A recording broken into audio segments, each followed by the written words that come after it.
when you do this from the wrist, you can do this from the wrist. I've taught this from the wrist, but realistically, it's a bit obvious.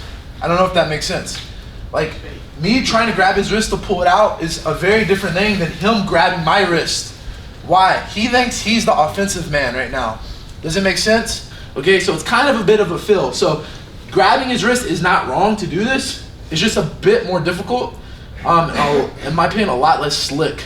But again, you can do it for sure. Because if you can get his elbow away from his ribs, like I always say, you can do pretty much any duck under. So we're gonna do the same thing.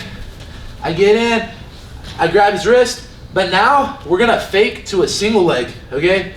Now, a natural response, well, is this guy's gonna start to step his leg back. So as my head comes down, he steps that leg back, okay? This one's gonna take some timing from you guys, so just be patient while you're doing it. I'm gonna go really slow. I get here, I'm gonna step the leg, and then I'm gonna come back and go, right? It's that 1-2, all right?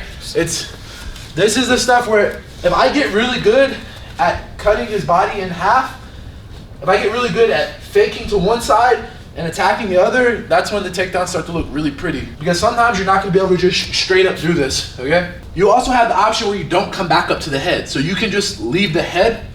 I don't prefer this option, but you can do it. So he's really grabbing my wrist, and as he steps back, I roll through and come.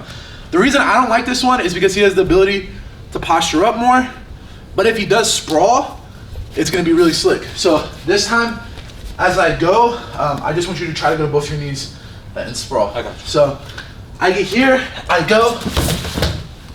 That's best case scenario with that. Worst case scenario, like I said, like you might get like a Gumby weird guy who don't really sprawl, and if you don't have the head, it can be really difficult. But regardless, I want you guys to play with both, okay? Option number one, he doesn't sprawl. So I get here, he grabs my wrist, I fake the leg, he steps it back, I go and re-grip, and then I step, and I pull down, okay? This means he doesn't sprawl. I'm using my body weight and the collar tie to pull my opponent down. Option number two, he does sprawl.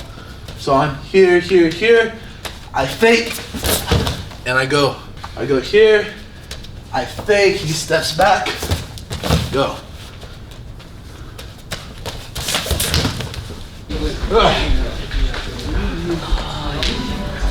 All right, we're gonna stick with the second option now. I was talking to a couple of you guys, and it's like, with duck unders, I mean, oh my God, there's so many different ones, right? Like, we're talking about, if he's grabbing my elbow, I can duck here, boom. If he's collar tying me, I can duck here. If we're on the outside and he reaches, I can duck here.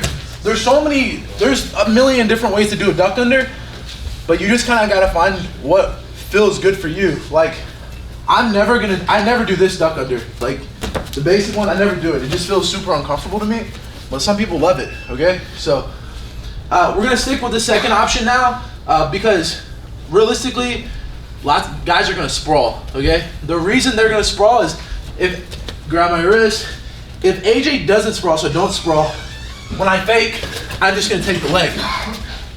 Do you guys understand now? Because that's a common question. Why does he sprawl? Well, if he doesn't, I grab his leg, okay? So now we're gonna assume, now you guys know what goes on. So I'm getting here, boom, he grabs my wrist. I'm anticipating the sprawl, meaning I just figure he's gonna sprawl. Maybe earlier in the match, when I did this, maybe if I faked hard and he went to both his knees, so go ahead and go to your knees, boom, okay, great, that's a signal. The duck under is gonna be there the next time I do this. Does that make sense, guys? Maybe I didn't get the first time, but oh, this is his reaction. We take the reactions of the people we're wrestling and we put them in our back pocket during the match. That's what's called mid-match adjustments, okay? You can't just do a bunch of techniques and expect them to work. Immediately, you have to kind of build to them, okay? So I know this guy's gonna sprawl, so I'm gonna do my duck, okay? So again, I'm here. As I go, he sprawls, boom, and now we're coming out to the side. On this one, I did not go back to the head. Why? Because he sprawls, all right? So we're gonna keep working on this exact one. Again, here. The opposite side.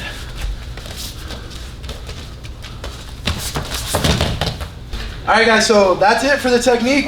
Just remember, I was talking to a couple of you guys. Don't be one-track minded. The duck was probably the thing that I hit the most when I was wrestling, but there were matches where I couldn't hit the duck. Why? Because some guys will watch my film and this is what they would do. But what is that? That opens up other stuff. Okay, I have a great ankle pick. I do that ankle pick. I have a great snap down. I have a great snap down. So if you get really good at one thing, people are gonna try to shut that thing down. But what happens when they shut stuff down?